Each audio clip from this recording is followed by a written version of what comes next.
क्या आप MSc biotechnology या गैट बी एग्जाम के लिए प्रिपरेशन कर रहे हैं, तो आपको ये क्वेश्चन जरूर आता है कि मैं बीएससी जूलॉजी का स्टूडेंट हूँ, मैं बीएससी माइक्रोबायोलॉजी का स्टूडेंट हूँ, मैं बीएससी बायोकेमिस्ट्री का स्टूडेंट हूँ, मैं सिंपल बीएससी किया हूँ, मुझे कोई प्लांट फिजियोलॉजी या बॉटनी का कोई इतना नॉलेज नहीं है, तो क्या मैं ये छोड़ दूँ गैट बी एग्जाम प्रिपरेशन के लिए, या कोई भी एंट्रांस बायोटेक्नोलॉजी एंट्रांस एग्जामिनेशन या कोई भी जेएनयू का लाइफ साइंस का एग्जामिनेशन के लिए छोड़ दूँ? तो ये गलती जरूर एकदम मत कीजिएगा, क्योंकि यहाँ से बहुत सारा क्वेश्चन पूछा जाता है और मैं आपको बताऊंगा कौन कौन सा चैप्टर से कौन कौन सा जगह से क्वेश्चन पूछा जाता है। आप सिर्फ वही कर लीजिए, वहां से ही क्वेश्चन पूछा जाएगा। फिर आप एग्जाम हॉल में जरूर याद करिएगा कि संजय सर ऐसा बोले था कि यहाँ से क्वेश्चन आएगा, वहां से ही पूछ रहा है।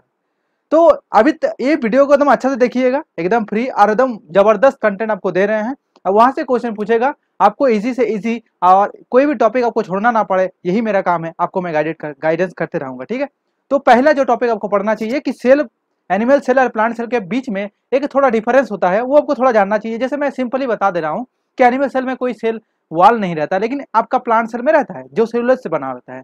यहाँ पर गैप जंक्शन रहता है, वहां पर आपको प्लाज्मेटेसोमेटा रहता है। बस ये दो क्वेश्चन हो सकता है, ये क्वेश्चन पूछ ले, ये भी पूछ लेता है कभी कभी। ठीक है, और सबसे ज्यादा जो मटेरियल पाया जाता है वो सेलुलोज पाया जाता है हम लोग का लिविंग, अगर कार्बोहाइड्रेट का बात करें। ठीक है, उसके बाद जो क्वेश्चन आपको चैप्टर पढ़ना चाहिए प्लांट फिजियोलॉजी में हो आपका वाटर पोटेंशियल वाला चैप्टर।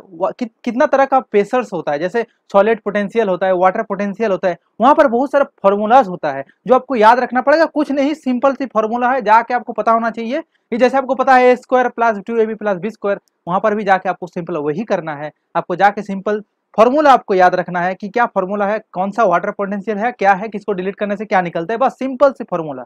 बस वो अगर याद रहेगा, वहां से जो क्वेश्चन पूछा जाता है, जो जेएनयू में पूछा भी था 2019 में जब मैं अटेंड किया था, फ्लैक्सीड क्या होता है ये पूछेगा आपको, टर्गर प्रेशर क्या होता है ये आपको पूछेगा। तो ये सब सिंपल नॉलेज आपको थोड़ा रखना चाहिए, और आपको ज्यादा टाइम नहीं लगेगा, 1 घंटा में हो जाएगा अगर अच्छा से देखिएगा तो। ठीक है, अगर आप बीएससी का भी स्टूडेंट है, नॉर्मल का, आप बायोकेमिस्ट्री का स्टूडेंट है, कभी बोटनी छुए तक नहीं है, पढ़े तक नहीं है, तो आपको आराम से वो आ जाएगा। उसके बाद जो आपको बोलने जा रहा है, जो चैप्टर बहुत ही इंपॉर्टेंट है, एक नहीं दो नहीं 4-5 क्वेश्चन एक साथ पूछ लेगा, और आप बोलिएगा कि मैं अच्छा से किया नहीं, हमको पता भी था फिर भी मैं नहीं कर पा रहा हूँ, और आपका आंसर गलत भी हो सकता है अगर वहां पर जाकर ओवर कॉन्फिडेंट दिखा दिए कि मेरे तो पता है, कर देते हैं, देखा जाएगा जो हो जाए देखा जाए। तो वो चैप्टर का नाम है फोटोसिंथेसिस। आप लोग ऑलरेडी वो पढ़े हैं, 12 में पढ़े हैं, हर जगह पढ़ते हैं फोटोसिंथेसिस। ठीक है, तो फोटोसिंथेसिस से बहुत सारा क्वेश्चन पूछा जाता है। सबसे ज्यादा जो क्वेश्चन 2 पार्ट में डिवाइड होता है, लाइट रिएक्शन होता है, एक आपका डार्क रिएक्शन जिसको केल्विन साइकिल बोला जाता है। अब देखिएगा 3 तरह का साइकिल आपको केल्विन मिल जाएगा, C3, C4 and CAM, crassulacean acid metabolism. C4 में कहाँ कहाँ मिलता है, कौन कौन सा प्लांट में C4 का मेटाबॉलिज्म देखते पाया जाता है, देखने में मिलता है। फिर C3 में कहाँ कहाँ C3 जो साइकिल होता है कहाँ कहाँ मिलता है, कैम कहाँ कहाँ मिलता है, उसका जो बायोकेमिकल रिएक्शंस होता है सेल के अंदर, वो आपको पढ़ना चाहिए, बहुत ही इंपॉर्टेंट है। और वहां से क्वेश्चन पूछता है, हर साल पूछता है, each and every MSc biotech का कोई भी एग्जाम हो जाए, पहले जेएनयू सी भी नाम था, अभी गैट बी हो गया उसका नाम। ठीक है, तो वहां पर एग्जाम तो क्वेश्चन पूछेगा ही पूछेगा, फोटोसिंथेसिस लाइट रिएक्शन से क्वेश्चन पूछ लेगा दोस्तों, वेवलेंथ के ऊपर, सिंपल वेवलेंथ के ऊपर क्वेश्चन पूछ लेगा। ठीक है, तो वहां से क्वेश्चन जरूर पूछेगा, तो फोटोसिंथेसिस चैप्टर को एकदम मत छोड़िएगा। जहां से पढ़ना है, आपके पास अगर लाइफ साइंस का पाथफाइंडर का बुक है तो वहां से पढ़ लीजिए, नेट से पढ़ लीजिए। अगर आपको वहां से भी नहीं मिल रहा है, आप वीडियो देख लीजिए, कोई भी सीएसआर नेट का कोई भी वीडियो देख लीजिए यूट्यूब में जाके, आपको मिल जाएगा वो नॉलेज, आप लिख के रखिए, उसको बार बार रिवाइज कीजिए। तो सेकंड चैप्टर हो गया आपका फोटोसिंथेसिस। उसके बाद कौन सा चैप्टर आपको पढ़ना चाहिए, देखिए आपका ट्रांसपोर्टिंग सिस्टम आपको जरूर पढ़े हैं कि फ्लोएम लोडिंग, फ्लोएम अनलोडिंग, मतलब जो कार्बोहाइड्रेट प्रोड्यूस हो रहा है ना फोटोसिंथेसिस होने के बाद, उसको ट्रांसपोर्ट किया जाता है। और जो ट्रांसपोर्टिंग सिस्टम हम लोग का, जैसे हम लोग का ब्लड वास्कुलर सिस्टम होता है, हम लोग जो भी खाना खाना खाते हैं इंटेस्टाइन जाकर सर्कुलेट होता है ब्लड वास्कुलर सिस्टम के थ्रू। ऐसे प्लांट में तो कोई ब्लड वास्कुलर सिस्टम है नहीं, लेकिन वहाँ पर ट्रांसपोर्टिंग सिस्टम है जो जाइलम फ्लोएम के वास्कुलर सिस्टम बोला जाता है जिसको। ठीक है, उसके थ्रू वो ट्रांसपोर्ट होता है। तो वो चीज आपको पढ़ना चाहिए कि भाई जाइलम का क्या एलिमेंट है, फ्लोएम का क्या एलिमेंट है, फ्लोएम लोडिंग क्या होता है, फ्लोएम अनलोडिंग क्या होता है, फोटो एसिमिलेट्स क्या होता है, ये सब आपको थोड़ा पढ़ना चाहिए। वहां पर आपको बहुत सारा चीज मिल जाएगा, सिंपल सी चीज है, आपको ज्यादा पढ़ने का जरूरत नहीं, यहाँ से क्वेश्चन 1-2 पूछ ले सकता है, लेकिन बहुत इंपॉर्टेंट है फोटोसिंथेसिस, एकदम उसको नेग्लेक्ट मत कीजिएगा, बहुत सारा क्वेश्चन पूछता है। लाइफ साइंस, अगर आप जेएनयू का लाइफ साइंस एग्जाम दे रहे हैं, अगर आप गैट बी का एग्जाम दे रहे हैं, एमएससी बायोटेक में कोई भी एग्जाम दे रहे हैं ना, तो वहां से क्वेश्चन तो पूछेगा ही पूछेगा, तो उसको एकदम स्किप मत कीजिएगा दोस्तों। ठीक है, एकदम सिंपल सी है। उसके बाद जो आपको पढ़ना चाहिए फोटोसिंथेसिस के बाद, जहां से मेजर टाइप ऑफ क्वेश्चन पूछा जाता है, और बहुत ही सिंपल है, आपको कुछ नहीं करना है, वो चैप्टर का नाम है आपका हार्मोन, जिसको फाइटो हार्मोन बोलता है, जिसको प्लांट हार्मोन बोलता है, जिसका कोई भी नाम से बुला सकता है, लेकिन ये चैप्टर बहुत ही इंपॉर्टेंट है। Not only the exam point of view but also research, मतलब रिसर्च भी कर रहे हैं ना, तो वहाँ पर भी बहुत इंपॉर्टेंट है।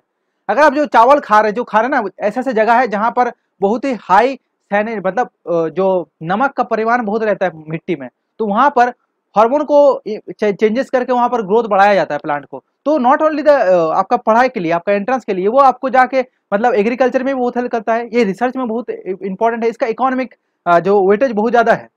तो हार्मोन चैप्टर बहुत इंपॉर्टेंट है। हार्मोन चैप्टर में देखिएगा 5-6 हार्मोन होगा जो आपको अच्छे से पढ़ना पड़ेगा। उसमें से ऑक्सीन हो गया, जिब्रेलिक एसिड हो गया, आपका एब्सिसिक एसिड हो गया, आपका इथिलीन हो गया। इथिलीन में ट्रिपल रेस्पॉन्स क्या होता है, एक ही जगह से क्वेश्चन पूछेगा। फूड राइपनिंग में हेल्प करता है, ये आपको पूछेगा क्वेश्चन, ठीक है।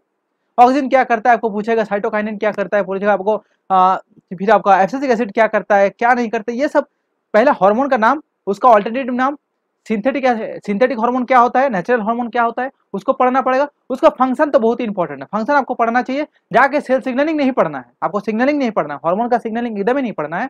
आपको सिर्फ हार्मोन का नाम पता होना चाहिए, सिंथेटिक हार्मोन क्या होता है और आपका नेचुरल हार्मोन क्या है, तो उसका नाम याद रखना है। उसका स्ट्रक्चर थोड़ा अगर कर पाइए देख रखिएगा, ऐसे याद करने की जरूरत नहीं है। और फंक्शन बहुत इंपॉर्टेंट है। देखिए आपका हो गया प्लांट हार्मोन, फोटोसिंथेसिस, आपका फिर आपका ट्रांसपोर्टिंग सिस्टम, वाटर पोटेंशियल जो जो होता है, ये जो 4 चैप्टर है ना, फोटोसिंथेसिस हो गया, ये 4 चैप्टर अगर 5 चैप्टर अच्छे से कर लीजिएगा तो आपको पूरा बुक पढ़ने का जरूरत ही नहीं है।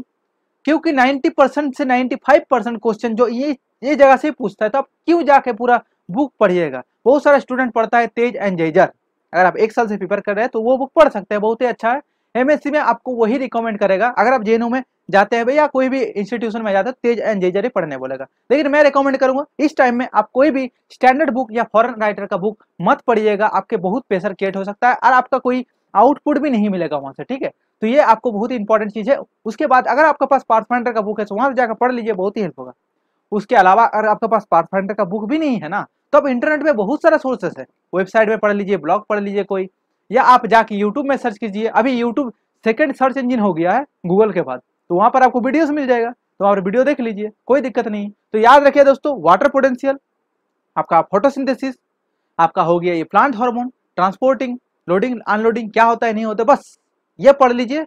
मैं गारंटी दे सकता हूं आपको, गारंटी कि 95% जो गैट भी हो या कोई भी एमएससी एंट्रेंस या प्रेसिडेंसी का एग्जाम हो जाए, कोई भी यूनिवर्सिटी का exam as well as JNU life science का एग्जाम, ऐसा नहीं हो सकता इसके बाहर क्वेश्चन पूछ लेगा, इसके अंदर ही पूछेगा। अगर 5 क्वेश्चन पूछ रहा है तो 4 क्वेश्चन इस पोर्शन से ही होगा, तो इसको एकदम ही नेग्लेक्ट मत कीजिएगा। फोटोसिंथेसिस को एकदम ही मत कीजिएगा, क्योंकि यहाँ से बहुत सारा क्वेश्चन पूछा जाएगा। तो मैं यही आपको बताना चाहता हूँ। मैं ई बुक भी रिलीज कर दिया हूँ एमएससी जूलॉजी के लिए। मैं आपका biochemistry, cell biology, immunology and as well as molecular biology and genetics के ऊपर भी बुक बना दिया हूँ, आप देख सकते हैं टेम्पलेट। तो ये दोनों बुक भी बनाया हूँ, तो अगर आपका खरीदना चाहते हैं तो खरीद लीजिए, कोई दिक्कत नहीं है। यहाँ पर बहुत सारा इंपॉर्टेंट चीज मैं दिया हूँ। तो इस वीडियो को हर जगह शेयर करने के लिए, इस वीडियो को लाइक करने के लिए, आपके दोस्त को रिकमेंड करने के लिए आपको बहुत बहुत धन्यवाद, प्रेम पूर्वक धन्यवाद दोस्तों। नेक्स्ट वीडियो में आप नोटिफिकेशन के लिए इस चैनल को सब्सक्राइब जरूर कर दीजिए।